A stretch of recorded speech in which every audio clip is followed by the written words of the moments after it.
북괴 김정은이가 집권한 지 12년이 된 북한. 지금 북한은 최악의 경제난과 식량난, 또한 외화난과 에너지난으로 제2의 고난의 행군, 더 처절한 삶을 살고 있지요.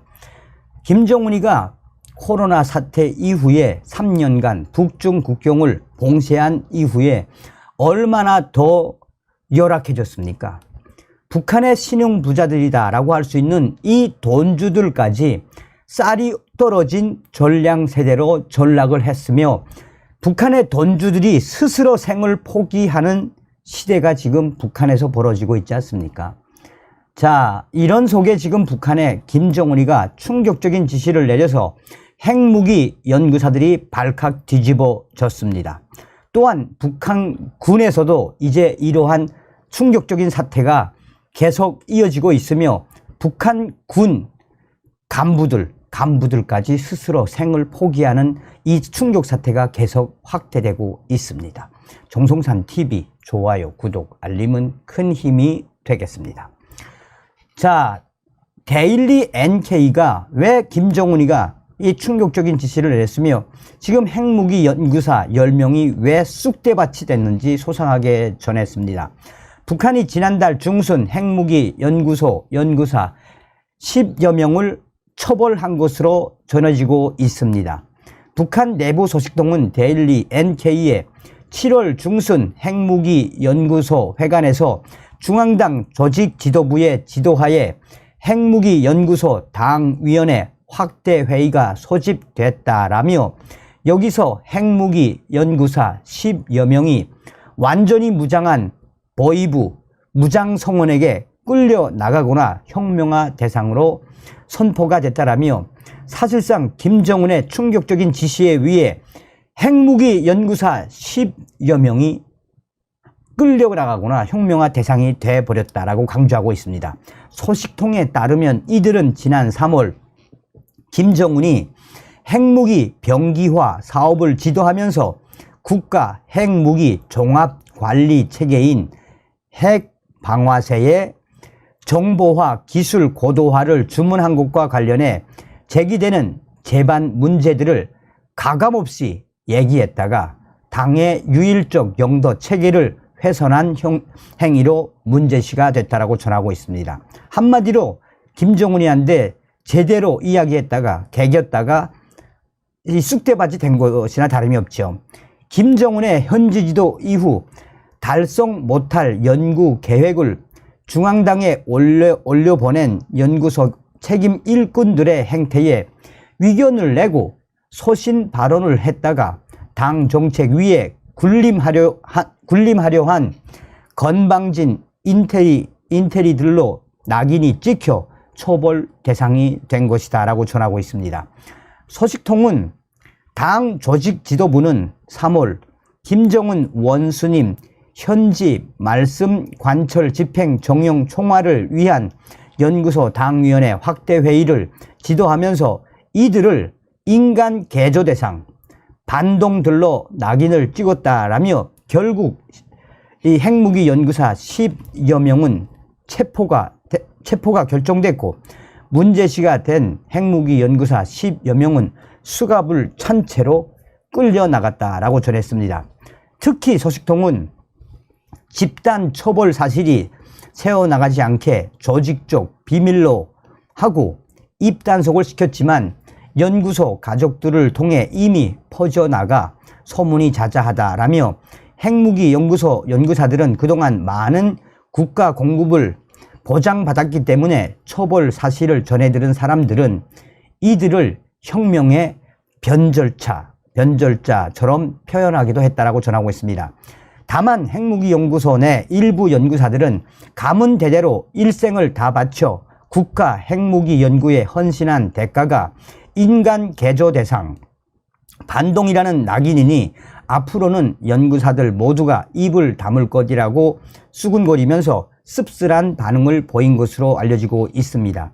또 일각에서는 제기되고 있는 문제들을 과학적 측면에서 과감하게 이야기한 것뿐인데, 핵무기 연구소 당위원회는 과학을 하나도 모르면서 현지 말씀 관철 집행에 도전한 핵무기 연구사 10여 명을 반동들로 몰고 갔다. 당 정책만 들이밀면 실력 있는 연구사들은 다 반동이 될 것이라는 위견도 나오는 등 이번 집단 처벌 이후 핵무기 연구소 분위기가 굉장히 다운돼 있는 상태라고 전하고 있습니다. 한편 소식통은 확대 회의를 지도한 중앙당 조직 지도부는 연구소 당위원회에 하반기에는 연구소 안의 모든 연구사, 과학자, 기술자, 종업원들의 사상적 개조를 기본 정치 사업으로 틀어지고 나갈 때 대한 과제를 제시했다라고 전하고 있습니다. 이에 따라 핵무기 연구소 당위원회는 이번 회의 이후 일주일간 연구사, 과학자, 기술자, 종업원들이 조직적 회의를 열고 자아 비판과 호상 비판을 하도록 했다라고 한마디로 난리가 났다라고 전하고 있습니다. 자, 저의 WTR 소식이 전해온 소식입니다. 이 소식은 자유아시아 방송에서도 한번 제가 소식을 접해서 방송을 해드린 적이 있는데 지금 현재 확대되고 있으니까 이 본질적인 것이 무엇인지 잘 들어주시기 바라겠습니다. 정성산 TV, 정성산 감독 선생님께 알려드려요. 지금 인민군 간부들 난리가 났습니다. 자, 인민군 간부들이 왜 난리가 났나? 작년도 틀리고 올해 틀립니다. 지금 2군단, 5군단, 1군단, 8군단 여러 군단 내에 있는 중대장과 정치지도원급 또 대대장급들의 간부급 간부들의 자살, 스스로 생을 포기하는 이 충격 사태가 계속 이어지고 있다라고 황해도 R 소식통과 함경북도 R 소식통이 전해왔습니다. 인민군 제2군단이 있는 황해도 평산에서 대대장급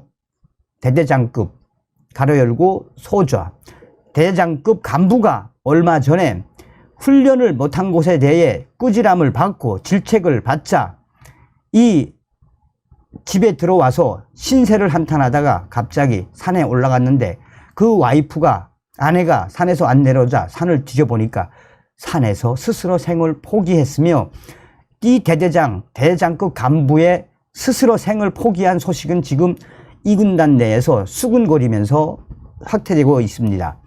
또한 5군단에 있는 이 강원도에서도 여기는 전선군단인데 5군단에 있는 인민군 중대 정치지도원 가로 열고 대위 정치지도원이 스스로 생을 포기해 지금 한마디로 난리가 났습니다.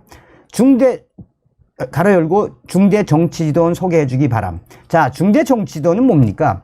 중대장이 있고 또 이 중대장은 군사적 실무를 담당하고 중대 정치지도원은 병사들의 정치적인 상황을 책임지는 사람이 정치지도원 아니겠습니까? 이 중대 정치지도원이면 굉장히 승진도 잘 되는 자리입니다.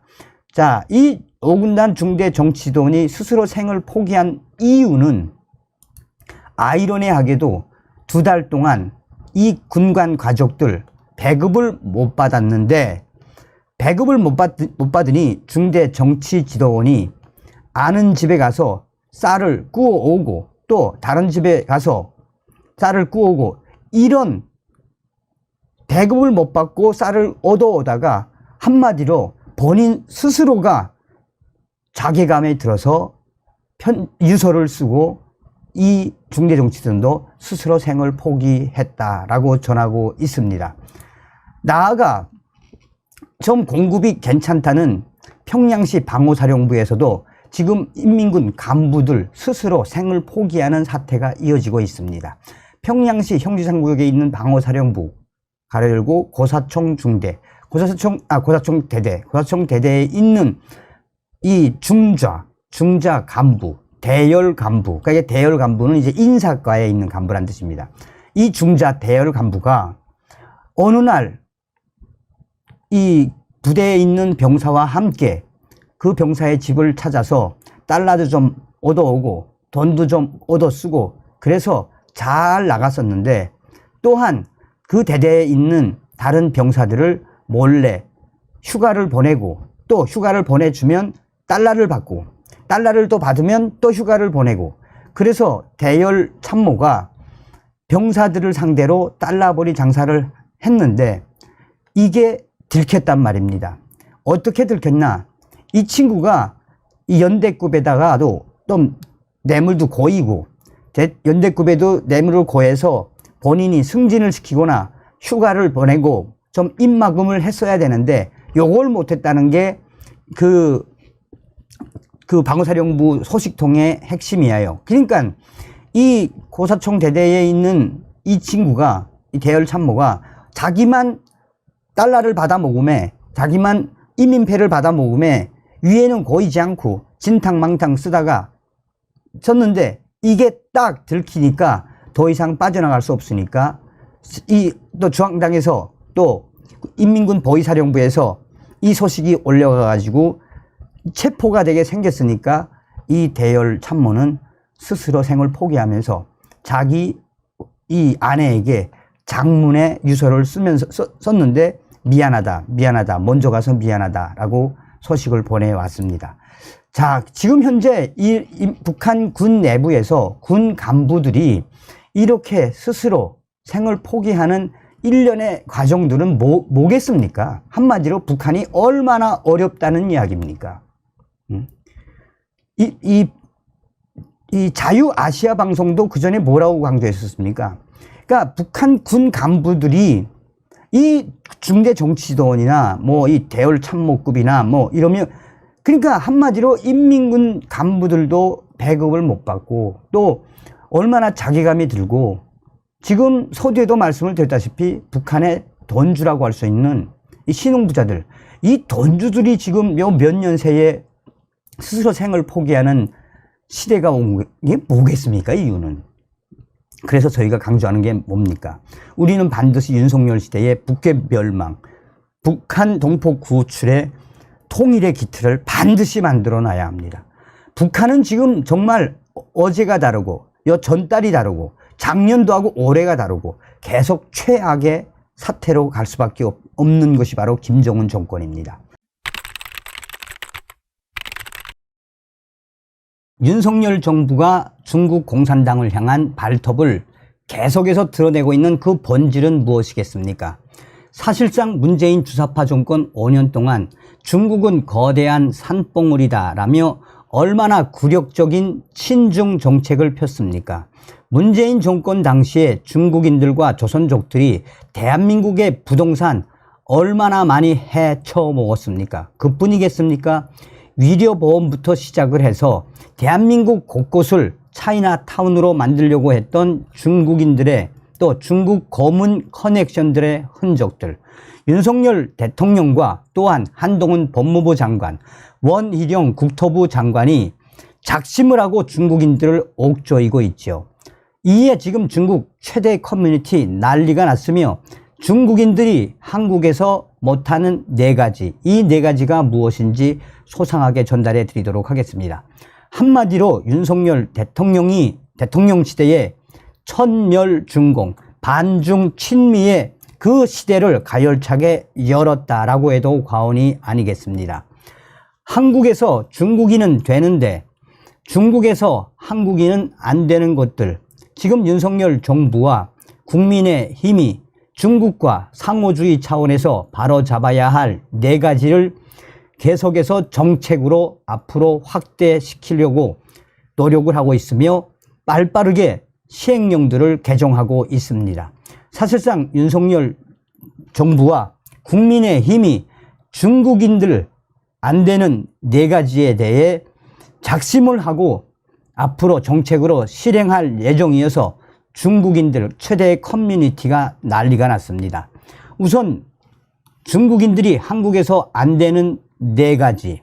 첫 번째는 투표권 박탈. 두 번째는 건강보험 대대적인 이 칼질. 그리고 중국인들의 부동산 거래 금지. 또한 중국인들의 대출 관련 제도들을 윤석열 정부가 대대적으로 손을 보고 있으며, 이에 대해 전문가들은 문재인 전 정권의 친중 정책에 대항을 한 윤석열 대통령의 핵심 정책이다라고 전문가들은 강조하고 있습니다. 그만큼 윤석열 정부가 중국인들의 투표권 박탈, 건강보험 칼질, 부동산 거래 규제, 부동산 거래 및 기타 운행에서의 대출 관련 제도들에서 중국인들을 옥죄이겠다라는 그 의지가 드러나고 있다라고 언론들은 강조하고 있습니다. 국민의힘 여권이 외국인들의 국내 투표권과 건강보험 적용 문제, 그리고 부동산 취득과 은행 담보대출을 제한하는 방안이 이미 나왔으며 사실상 중국인들을 정조준을 한 조치들을 윤석열 정부는 정책화하고 있다라고 정부의 핵심 관계자는 말했습니다. 여권의 관계자 역시 우리 국민에 비해 역차별 수준으로 혜택을 누리거나 국익에 반하는 부분이 있는지 살펴볼 것이라고 말했습니다. 당시에 국민의힘 핵심 관계자는 이번 기회에 무조건 중국인들의 국내 투표권 박탈, 건강보험 적용 문제 칼질, 부동산 취득과 은행 담보대출을 제한하는 이러한 대대적인 정책을 이번 기회에 강하게 밀어붙여야 한다라고 말한 적도 있습니다. 한국과 중국 간의 상호주의에 어긋나는 부분은 앞으로 윤석열 정부가 차례로 손보겠다라는 의지를 드러냈었습니다. 영주권을 취득하고 3년 이상 거주한 외국인들에게 지방선거 투표권이 주어지는데 대상의 79%가 중국인들입니다. 반면에 중국은 한국인들에게 투표권을 부여하지 않고 있습니다. 당시 김기현 국민의힘 대표는 한국신문방송 편집인협회 토론에서 국내 중국인들의 투표권 폐지를 총선 공약으로 검토 중이라고 밝혔었습니다. 국민의힘 김기현 대표는 당시에 민주당, 야당 쪽에서 찬성하지 않는다면 총선 공약으로 내세워서라도 상호주의 원칙을 지켜나갔으면 좋겠다는 것이 바로 제가 가지고 있는 생각입니다. 라며 중국인들에 대한 투표권 박탈에 대해 강력한 의지를 드러냈었습니다. 건강보험의 경우 중국인 직장 가입자는 한국에서 피부양자까지 혜택을 받고 있으며 우리 국민은 중국에서 직장을 다녀도 가족까지 혜택을 받지 못합니다. 최근 3년간 중국인 건강보험으로 발생한 비용은 1,000억 원이 넘는다라고 이미 대통령 공약으로 중국인들에 대한 건강보험 칼질을 하겠다라고 공약으로 내걸기도 했었습니다. 이와 별도로 중국인들의 부동산 취득과 또 은행의 담보대출 제도도 윤석열 정부는 대대적으로 정책화할 예정입니다. 중국인들은 한국에서 주택을 구입하는데 제한이 없고 부동산 매입 비용도 자국은행에서 제한 없이 조달받을 수 있는 반면 한국인은 중국에서 취업 또는 유학 목적에 한해 1주택만 소유할 수 있고 상호주의에 맞지 않는 부분이 있기 때문에 윤석열 정부가 중국인들의 부동산 매입 및 거래 규제, 또 한국에서의 은행 담보대출 규제 등에 대한 강력한 정책을 실시하겠다라는 의지가 드러나고 있습니다. 이러한 소식이 나온 이후에 가장 다급하고 가장 격렬한 논쟁이 터져 나온 것은 국내 최대의 중국인들의 커뮤니티입니다. 그 커뮤니티에서는 문재인 전 정권에서는 이런 적이 없었는데 윤석열 정부가 들어와서 중국인들에 대한 대대적인 손보기, 칼질을 하고 있다라며 대부분이 중국인들인 유저들이 윤석열 정부에 대한 쓴소리를 쏟아내고 있습니다.